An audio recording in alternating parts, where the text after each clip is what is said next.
sejam bem-vindos ao Isocast, nosso espaço de diálogos e conversas sobre a educação das nossas crianças e adolescentes. Eu sou Dalu Mello, um prazer estar aqui mais uma vez conduzindo esse projeto e vamos agora conversar sobre um tema que eu tenho certeza que você aí de casa, que tem criança ou adolescente, já se perguntou. Qual a importância de estabelecer uma rotina de hábitos para o desenvolvimento, dos nossos filhos?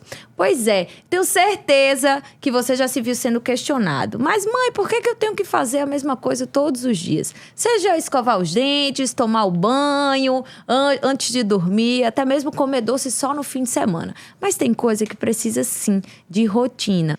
E aí eles crescem um pouco, mas os questionamentos continuam. Acontece que estabelecer uma rotina é extremamente importante. Pois é. Dizem aí já alguns estudos que quanto mais a gente faz determinada atividade, melhor o cérebro funciona, quase que automatizando esses processos. E aí, para conversar sobre isso, temos hoje aqui dois convidados, o psicólogo Pedro Lucas e a psicopedagoga Helena Viegas. Sejam muito bem-vindos. Muito obrigado. Eu queria começar dizendo que é um prazer imenso estar aqui com vocês, para a gente poder conversar sobre esse assunto que realmente é tão importante e que eu suponho que os adultos eles subestimam, sabe? A importância de uma boa rotina, a importância de um mínimo sustentável de disciplina no dia a dia. Então, acho que vai ser um papo muito proveitoso. Sim, acho que é muito importante a gente conseguir ter esses momentos de conversa com família, para que a gente possa trocar informações e ajudar todo mundo nesse processo com os filhos. Com certeza. Eu acho que a gente pode começar falando que, pelo menos no meu ponto de vista, de mãe também, que é extremamente desafiador estabelecer uma rotina, seja para crianças, seja para adolescentes. Eu posso até ousar dizer até desgastante, Eu acho que tem momentos que a gente se vê se perguntando, será que eu estou sendo permissiva demais? Será que eu estou sendo rígido demais? Mas existe aí um ponto de equilíbrio onde a gente consiga fazer com que tudo isso seja possível e de forma clara, de forma leve, para que a gente possa ajudar nesse desenvolvimento das nossas crianças. Vou começar com você, Pedro. Qual é a importância da gente estabelecer uma boa rotina para o desenvolvimento até da neuroplasticidade das nossas crianças? Muito bom. É basicamente primordial que uma criança, um adolescente tenha rotina, porque, como você já introduziu, o nosso cérebro ele precisa de padrões. Quando o cérebro de uma pessoa, isso, claro, vale para crianças, adolescentes, adultos, qualquer pessoa em qualquer fase de vida. Quando uma pessoa não tem muito padrão, é como se, tentando ser um pouco didático, a gente ficasse com os nossos comportamentos totalmente desajustados, porque é como se o cérebro ficasse desconfigurado. E a gente pode entender isso olhando para a natureza, Uhum. Existe ciclo em todo canto que a gente olha. Existe um ciclo de 24 horas que fecha um dia. Existe um ciclo de 365 dias, às vezes 366, que é o caso desse ano, que fecha um ano. Existe um ciclo para determinar uma estação do ano. A gente sabe que aqui no Brasil essas estações, principalmente aqui no Nordeste, não são tão claras, mas teoricamente nós temos 4 estações que também têm ciclos. Então, para todo e qualquer lugar na natureza que a gente olha, a gente vê ciclos. Na nossa vida, não é muito diferente, porque existe um ciclo chamado ciclo circadiano que determina muito dos nossos hábitos e dos nossos comportamentos. Por isso que uma criança ou um adolescente que não tem muito horário para dormir, inevitavelmente ele vai sentir efeitos na hora que ele estiver estudando, na hora que ele estiver desempenhando alguma tarefa cognitiva, porque nós fomos feitos para dormir quando a luz do sol se vai e acordar quando a luz do sol chega. Então, a rotina, ela afeta diretamente a nossa capacidade neurocognitiva. E, obviamente, que quando uma criança e um adolescente não tem rotina, fica mais difícil de ele assimilar alguns conteúdos, de ele conseguir armazenar no cérebro, no que nós chamamos de memória de longo prazo, algumas informações. Nesse sentido, dá para dizer que uma criança e um adolescente que tem uma rotina estabelecida, ele tende a aprender mais. Ele tende a conseguir assimilar melhor os conteúdos que são passados para ele, tanto no contexto escolar quanto no contexto familiar, né? Porque a gente às vezes acha que as crianças e os adolescentes só estão aprendendo na sala de aula, mas não, eles estão aprendendo o tempo todo com várias pessoas ao mesmo tempo. Então, tudo isso é uma coisa que a gente vai aprofundar, né, no papo de hoje, mas tudo isso só demonstra que, poxa, às vezes a criança, ela nunca teve rotina, chega na fase pré-vestibular, por exemplo, quer estabelecer uma rotina. Dá, mas é muito mais difícil. Né? Então, nesse sentido, se os pais eles conseguirem desenvolver uma rotina que seja sustentável, nada muito engendrado, engessado, sabe, robótico, mas que seja sustentável, vai ser mais fácil para que essa criança um dia se torne um jovem adulto que tenha rotina tanto para estudos quanto para trabalho também. Perfeito. Eu tenho uma de 6 anos em casa. Tem um bebezinho de 4 meses que dá uma sofrida aí com rotina, porque eu acho que o segundo sempre tem uma consequência maior. Mas uma coisa que eu costumo ver muito nela é que quando a gente foge muito da rotina, é como se ela estivesse sempre em estado de alerta. Ela tá ali o tempo todo ali na defensiva, até um pouco mais irritada. E aí, incrível que quando a gente consegue restabelecer, é como se ela... acalmei, né? Tô reconhecendo quais os próximos passos. Exatamente. Daquilo que vem adiante. Mas aí, Helena, você, dentro dessa dinâmica escolar também, né? Será que existe uma forma da gente, como pais, mães, cuidadores também, de tornar esse processo mais leve, de repente trazendo as crianças para participar um pouco mais da rotina? Eles podem até colaborar a desenvolver essa rotina também? Ou não? Aí já é demais. Com toda certeza, isso é uma das coisas que eu mais falo para os pais quando estou orientando lá na escola, como auxiliar o seu filho a desenvolver essa rotina. E esse é o ponto principal, que é fazer sentido. Para tudo, a gente precisa ver sentido no que a gente está fazendo. Senão, a gente não vai querer fazer. Então, é muito comum que crianças e adolescentes não queiram fazer o que foi proposto porque para elas não faz sentido. Então, se a gente constrói junto, por exemplo, numa ordem de atividades que faz sentido, ou que é da preferência do nosso filho, ou num horário que é da preferência do nosso filho, claro que seguindo regras e o que a gente entende enquanto adulto que é importante, ele vai ver muito mais sentido e é muito mais fácil para ele que ele siga essa rotina do que simplesmente cair algo pronto no colo dele. Você vai fazer agora. É difícil desse jeito. Então, eu sempre indico aos pais, deixe esse um momento de participação e de protagonismo. Afinal, a gente está falando da vida deles, né? A vida da sua criança, do seu adolescente, do seu filho. Então, ele precisa fazer parte desse processo. Ele precisa dizer, não, acho que eu prefiro lanchar e depois estudar matemática. Não, eu acho que eu prefiro estudar matemática, aí eu faço uma pausa, porque eu percebo que eu fico um pouquinho mais cansado, faço uma pausa para estudar português. Ele mesmo vai poder dar essas indicações do que funciona para ele, para o corpo dele, para a mente dele. Isso faz com que ele também se torne mais ativo nesse processo, se perceba, que é super importante que a gente possa se perceber. Poxa, quais são os horários que eu fico mais cansado? Qual é o horário que eu percebo que eu preciso comer? Para que eu possa criar uma previsibilidade já percebendo os meus padrões, como que eu funciono. Então, se a gente vai trabalhando isso com a criança, com o adolescente, ele tem motivos para continuar, para engajar nessa atividade. E é sempre importante lembrar que essas rotinas, elas podem ser alteradas, elas devem ser flexíveis, porque a vida ela é cíclica. Então, existe um momento que é um momento mais agitado da vida, então eu vou precisar desenhar uma rotina diferente. Agora, a gente está num momento mais tranquilo, você está fazendo um esporte, a gente vai ter que encaixar esse esporte. Então, é natural que a gente precise redesenhar várias vezes essa rotina e tá tudo bem, né? E é importante a gente também conseguir lidar com essa frustração que pode acontecer quando a gente, pela primeira vez, estabelece uma rotina. Eu sempre falo para os pais, é super natural que você não consiga seguir 100% dessa rotina, né? É uma primeira vez que você está fazendo e, às vezes, é a 5ª vez e ainda você não consegue fazer 100%. Mas é importante que a gente deixe espaços para que possa remanejar atividades, entende? Faz muito sentido que a gente, como o Pedro falou muito bem, que a gente não tem uma rotina totalmente fixa, porque a gente não consegue dar conta de prever tudo que vai acontecer. Existem, né, exceções, existem momentos diferentes que a gente vida é precisa considerar. Imprevisível, né, às vezes. Existe isso. É isso. E eu percebo isso também em casa, né? Quando a gente tem criança em casa, a gente consegue entender que alguns padrões deles, por exemplo, a minha, eu prefiro fazer a tarefa depois da aula, assim que chega em casa. Porque embora ela esteja um pouquinho mais cansadinha, ela tá mais centrada. De manhã é muita energia, ela não consegue focar para fazer uma tarefa. Então, eu acho que a gente, como pais, mães, cuidadores também, a gente também, como adultos, tem que ter um olhar mais intencional para perceber as nossas crianças também, porque nem sempre eles têm maturidade suficiente para se perceberem nesse lugar, né?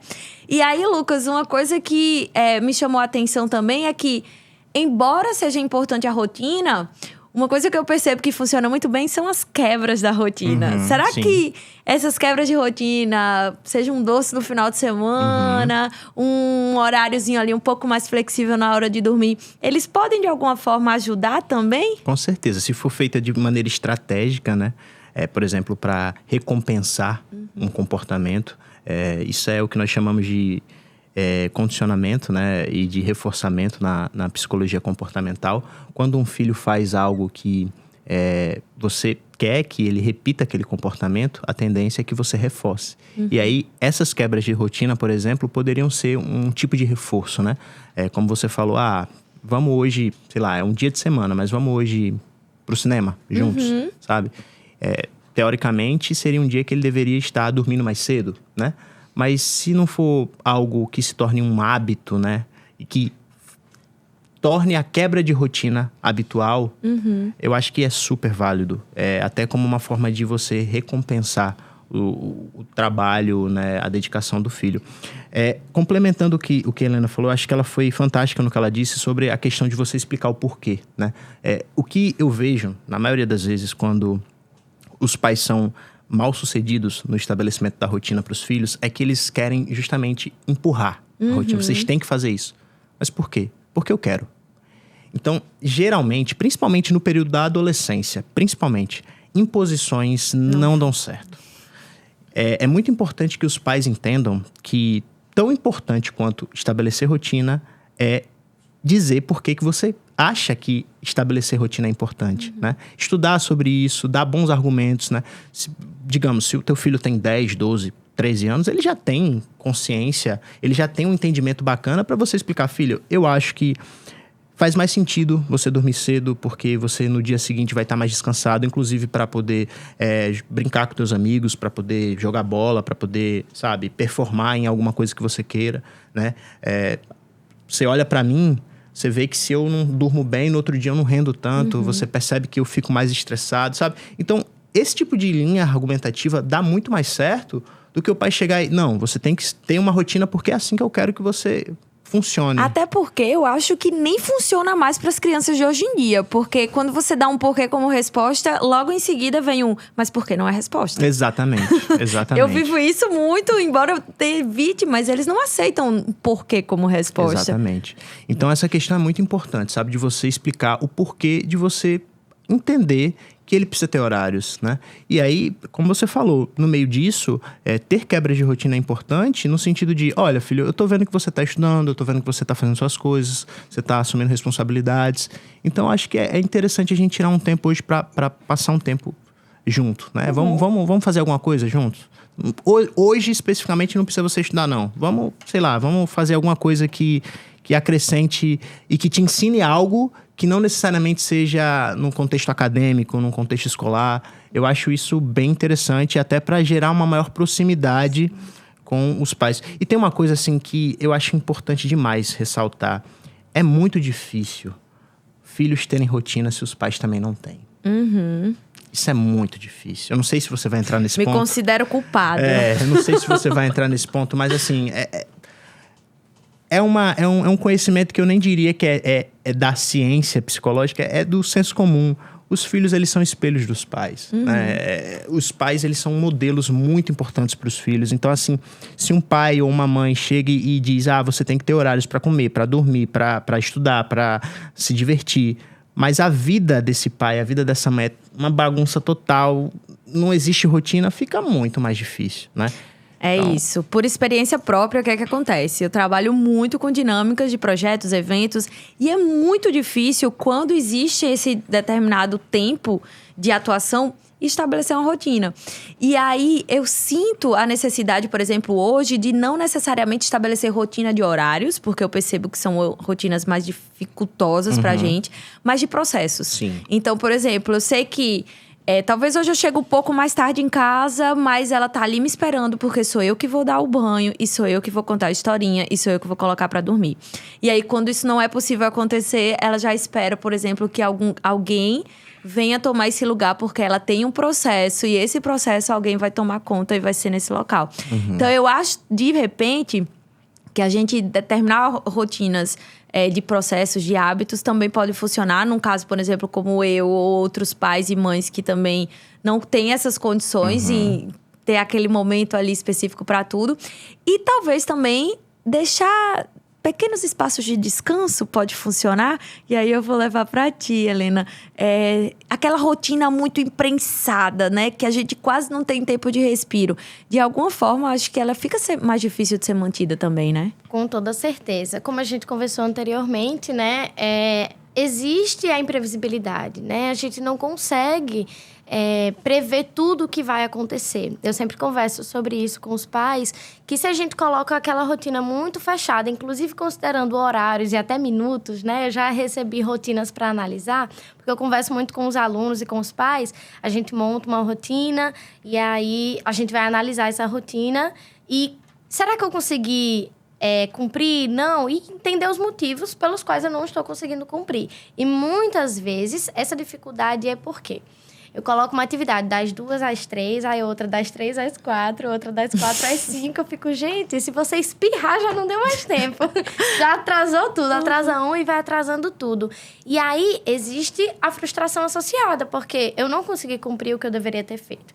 Então é muito importante que exista uma flexibilidade nesse horário, que eu coloque, se eu quiser realizar, né, desenvolver essa rotina, se eu quiser colocar horário nela, que exista ali uns minutos de diferença para que eu possa me mover ali.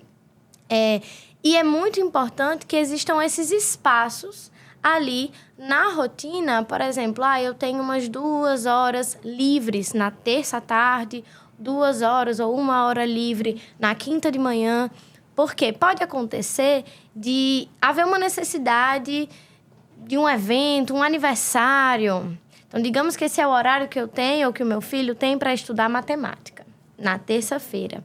E aí, existe um aniversário que vai acontecer nessa terça-feira.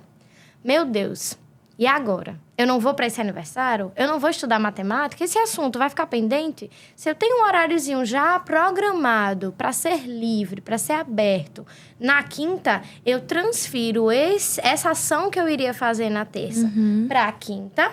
E aí, eu consigo ir para o aniversário, fazer o que eu quero fazer, o que é importante para a minha família, para mim. E eu não deixo nada acumular. Então, esse assunto, ele fica ali. E isso reduz muito a ansiedade também. Porque a gente tem uma relação muito forte entre dificuldades de rotina e desorganização de tempo com ansiedade, né? É muito ansiogênico a gente perceber que as coisas estão se perdendo. E a gente vai lembrando, né? A criança fica, meu Deus, aquela redação para entregar, né? No domingo à noite. Ou aquela criança que vai acordar a mãe no domingo. Mãe, tem que comprar cartolina para fazer o trabalho, né? Porque não houve essa possibilidade de organizar tudo o que tinha para fazer. Claramente, a criança ficou ansiosa, não conseguiu dormir, porque lembrou que tinha que entregar essa cartolina na segunda-feira. Então, se a gente tem esses espaços, a gente consegue remanejar esses espaços também para o descanso, porque a gente precisa, novamente voltando para esse ponto da motivação, do interesse, do prazer em fazer as coisas, a gente precisa ter momentos que mostrem para o nosso cérebro que todo esse esforço vale a pena. Porque se a gente só faz atividades muito puxadas ou que não têm um prazer imediato, não me trazem uma recompensa, o meu cérebro começa a pensar, poxa, não está fazendo sentido todo esse esforço.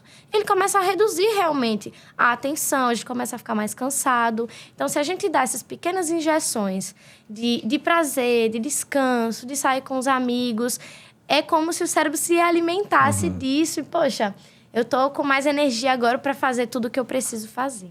É mais motivador, né? Isso. E aí, Lucas, você citou bem aqui, né, que a dificuldade de uma criança que não tem rotina, provavelmente se transforma num adolescente sem rotina. E aí, como é que a gente faz, por exemplo, se esse adolescente cresceu sem rotina durante a infância? Existe uma forma da gente recuperar essa rotina perdida e criar uma nova rotina para esse processo da adolescência? Com certeza. Existem estratégias comportamentais e existem estratégias cognitivas, né? Digo até para adulto também, tá? Então, exatamente. É aí que tá. Em termos de estratégias cognitivas, primeiro, eu acho que a questão de você... Vamos pensar aqui que é um pai ou uma mãe que está percebendo isso, né? Que essa demanda está partindo do pai, não do próprio adolescente. É você entender um pouco o contexto da casa. Poxa, será que eu, enquanto pai, ou eu, enquanto mãe, gerei um ambiente facilitador para que meu filho fosse mais disciplinado? Que toca um pouco naquilo que eu já estava falando anteriormente, né? Se não, é importante fazer uma meia-culpa, né? E pensar, tá, peraí, então vamos lá. Se meu filho está indisciplinado desse jeito, é possível que eu também esteja. Então, eu acho que esse é o primeiro ponto, né? Você fazer uma autoanálise. O que eu estou fazendo que está, talvez, sendo um modelo disfuncional para os meus filhos, né? Então, você organiza a sua rotina e chega para o filho, para a filha e fala assim, olha, eu sei que você e eu também, né? É muito importante se colocar nesse pé de igualdade, pelo menos nesse momento. Eu sei que nós temos dificuldade de estabelecer rotina, mas vamos tentar se ajudar todo mundo aqui? Eu quero me tornar mais disciplinado e quero tua ajuda. Sabe?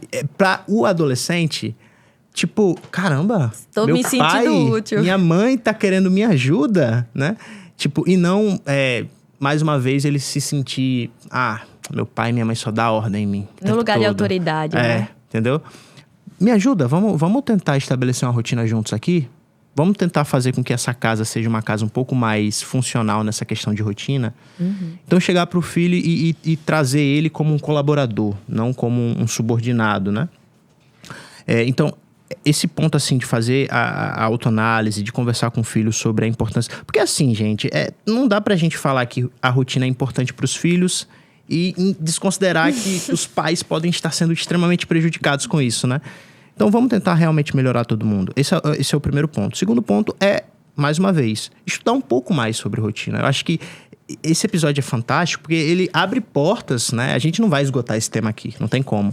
Mas ele abre portas para que as pessoas, sei lá, pesquisem no Google, no YouTube, leiam livros sobre rotina. E existem vários livros muito bons, eu posso até dar algumas indicações depois, sobre como conseguir ter uma vida mais organizada, né? Em termos de rotina, pelo menos. Então, estudar mais sobre o assunto para quando conversar com a criança ou com o adolescente, ter argumentos mesmo, sabe? Eu acho que é importante por isso. Por exemplo, tem um livro, só fazendo um pequeno parênteses, chamado Por que Nós Dormimos, de um autor chamado Matthew Walker. E ele vai dar trocentos argumentos que, assim, são, às vezes, extremamente surpreendentes. Do quanto que pessoas que dormem menos são prejudicadas em provas de concurso, prejudicadas em provas de vestibular, prejudicadas em trabalho. No longo prazo, podem ter um nível de inteligência diminuído em testes de QI. Então, assim, existem milhares de argumentos importantes para você dormir bem, para você se alimentar adequadamente nos horários, para você ter horário para fazer as suas atividades. É importante que os pais possam se munir mais desses argumentos para poder conversar com os filhos. Isso tudo são estratégias cognitivas. Estratégias comportamentais. Existem várias também, mas eu vou me ater a duas, certo? Planner semanal, como Helena já introduziu, e agenda. Mas não são a mesma coisa, não. O planner semanal são aquelas atividades fixas que você sabe que vai estar ali. E é importante que você tenha simplesmente para você visualizar. Para você lembrar de não marcar, por exemplo, compromissos, ou se você for um adolescente, atividades com teus amigos, em horários que você já vai ter um compromisso pré-agendado e fixo ali, entendeu? Então você tenta encaixar nas brechas, né? Que isso era o que nós deveríamos fazer também na fase adulta e muitas vezes falhamos com isso. A agenda já é justamente para marcar compromissos imprevisíveis. né? Você sabe que você tem aquela atividade ali, mas às vezes, sei lá, uma pessoa adoece, você precisa acompanhar no hospital, sabe? Acontece, sei lá, N motivos. Você, de repente, é chamado para ir para a escola para conversar sobre alguma coisa importante a respeito do seu filho. Então, existem imprevistos que precisam ser colocados na agenda, porque senão a gente esquece. Justamente porque não é rotineiro. Exato. Tudo que não é rotineiro, o nosso cérebro tende a descartar. Porque ele entende que não é tão importante, não é rotineiro. E esse é mais um argumento da rotina. Quando a criança, ela entende que ter um momento de estudo é importante, ela começa a valorizar isso por conta própria. Não é instantâneo. E talvez esse seja o problema, o maior problema dos pais. Eles são impacientes, muitas vezes, para ver a própria criança ou o próprio adolescente valorizar isso. Mas repare, se vocês que trabalham diretamente na educação, se vocês analisarem crianças por 3, 4 anos consecutivos ali, a criança começou, sei lá, no 9º ano e foi até o final do ensino médio. Criança não, adolescente nesse caso. Você vai perceber um padrão. Você vai perceber que talvez, logo no início, ele não gostava muito de ter um momento de estudo.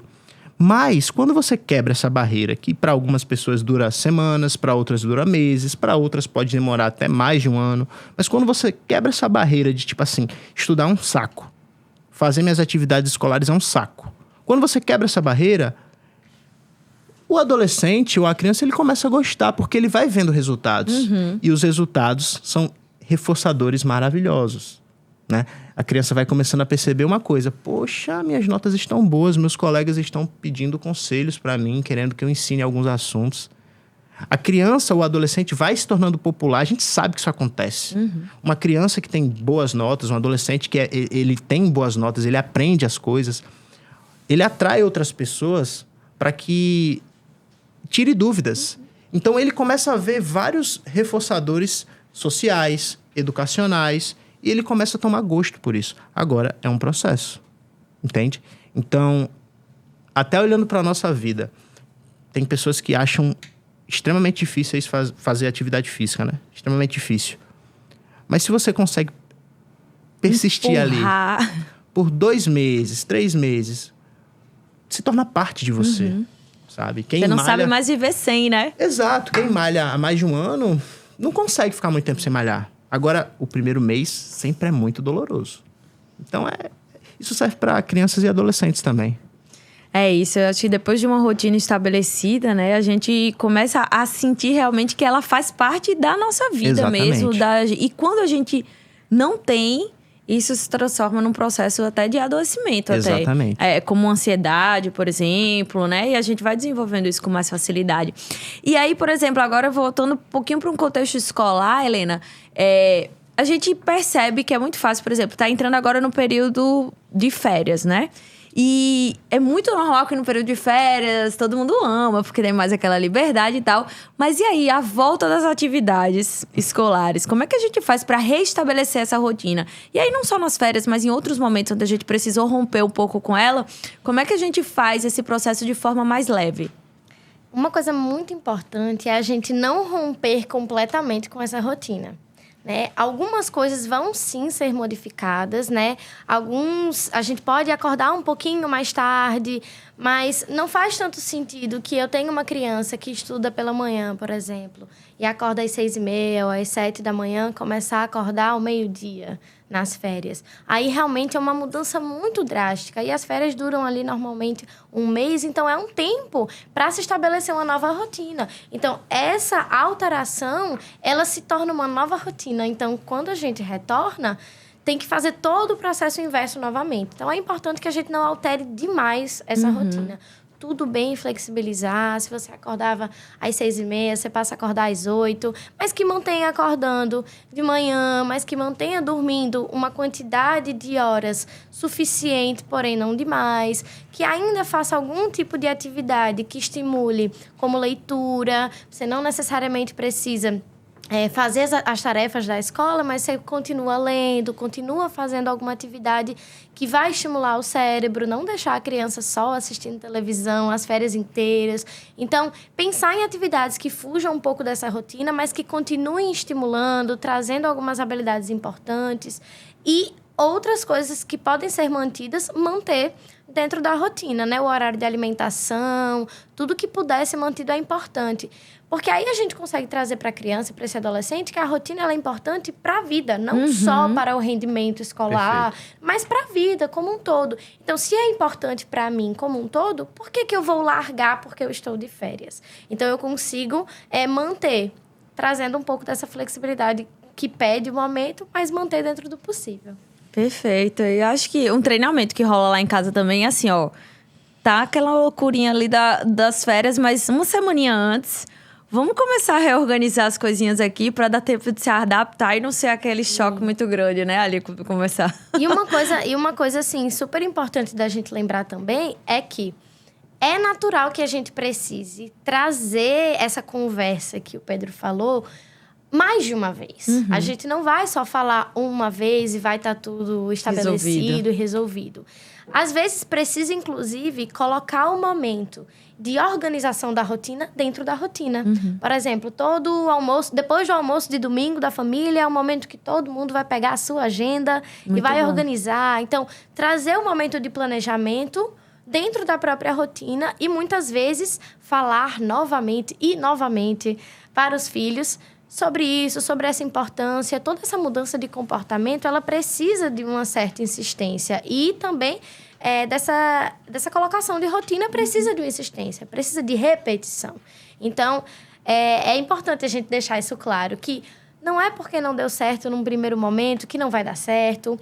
O processo nem sempre é linear. Então, às vezes, parece que está encaminhando e aí, gente, mudou um pouquinho. É normal também. Então, a gente lidar com esse processo, né? Que nem sempre é linear e talvez pode ser um pouco frustrante, de uma forma natural dentro do processo e não desanimar. E sempre parabenizar os filhos pelo esforço. Que nem sempre o esforço vai ser resultado em notas. Às vezes, é uma criança que está, né, desenvolvendo cada vez mais essas notas, melhorando. Nem sempre ela vai tirar a maior nota. Mas se a gente vê que ela está se esforçando, que ela está fazendo o que ela precisa, a gente precisa valorizar isso. Porque aí a criança, novamente, vai ver sentido e vai ter motivação para manter o que a gente está colocando ali na rotina deles. Isso que a Helena falou, só complementando, é muito interessante porque muitas vezes os pais... eu já vi muito isso no consultório. Eles têm um comportamento que é péssimo, inclusive desmotivador, que é comparar o filho com outros filhos, né? Com o filho de outras pessoas. Mas isso que ela falou é muito bom, porque, na verdade, você tem que comparar seu filho com ele mesmo. Perfeito. Tipo, você consegue perceber que ele tá avançando, né? Em comparação com ele mesmo. Esquece as outras crianças. Porque é aquilo, né? A grama do vizinho sempre é mais verde, né? Se a gente olha pro filho de uma outra pessoa e achar que aquele filho ali é mais estudioso, é mais disciplinado, a gente não sabe como é que ele é no dia a dia, dentro de casa, com os pais, né? Então, isso por si só não é uma atitude correta. E é uma atitude que desmotiva muito, porque, pensa comigo, o adolescente está lá se esforçando para ser mais disciplinado, para ter mais momentos de estudo, para ele é uma coisa que já é difícil, porque nunca foi estabelecida, e aí ele escuta, mas porque fulaninho... teu amigo só tira nota boa, sabe? Então, é muito desestimulante. Isso gera uma revolta muito grande. Então, tenta comparar teu filho, tua filha, com quem ele ou ela era há um ano atrás e ver se houve evolução ou não. Até porque, né? Cada ser humano é Exatamente. único, então a gente precisa respeitar também essas individualidades. Perfeito. Gente... O papo tá chegando ao final, mas aprendi muito aqui com vocês, inclusive dicas que vou aplicar saindo daqui agora. Muito obrigada pela participação de vocês. Muito obrigada pelo convite. Acho que foi muito bom a gente ter essa oportunidade de conversar e realmente abrir a porta para que continue esse assunto nas casas, nas famílias. É isso aí. Chegamos ao fim de mais um IsoCast. Espero que vocês tenham gostado da conversa de hoje. Não esquece de nos acompanhar nas redes sociais do ISO e também assistir todos os nossos episódios que estão disponíveis lá no YouTube e no Spotify. Acompanhem aí, tire suas dúvidas nas redes sociais que a gente vai trazer aqui para os nossos especialistas e até o próximo.